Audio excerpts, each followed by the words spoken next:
রাসূল করিম সাল্লাল্লাহু আলাইহি সাল্লাম বলেছেন, ইন্নাল্লাহা ইউহিব্বু ইযা আমিলা আহাদুকুম আমালান আন ইউতকিনাহু।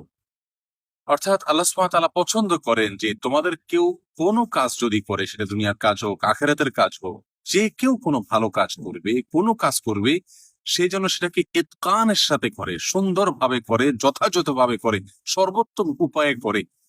নবী আলাইহিস সালাতু ওয়াস সালামের এই হাদিসের উপরে আমল আমাদের মুসলিমদের ভেতরে যাই দেখা যাক না কেন, আমি জাপানে এসে দেখেছি এবং আগে থেকেও আমরা কম বেশ সবাই জেনে থাকি যে জাপানিদের ভেতরে এই হাদিসের উপরে আমল দুনিয়ার দিক থেকে অন্তত রয়েছে। নবী আলাইহিস সালাতু ওয়াস সালামের যে নির্দেশনা ১৫০০ বছর আগে তিনি দিয়ে গেছেন, আজ আমরা অমুসলিম সমাজে তার কোনো কোনোটিকে দেখি যে তারা বাস্তবায়ন করছে, অথচ আমাদের জীবনে তার ব্যাপক ঘাটতি রয়েছে।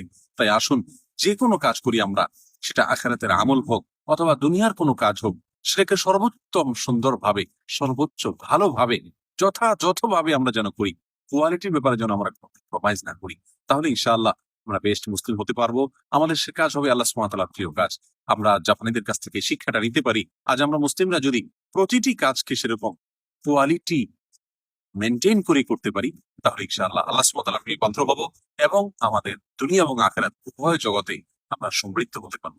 আল্লাহ সুবহানাহু ওয়া তাআলা আমাদের সকলকে সেই তৌফিক দান করুন।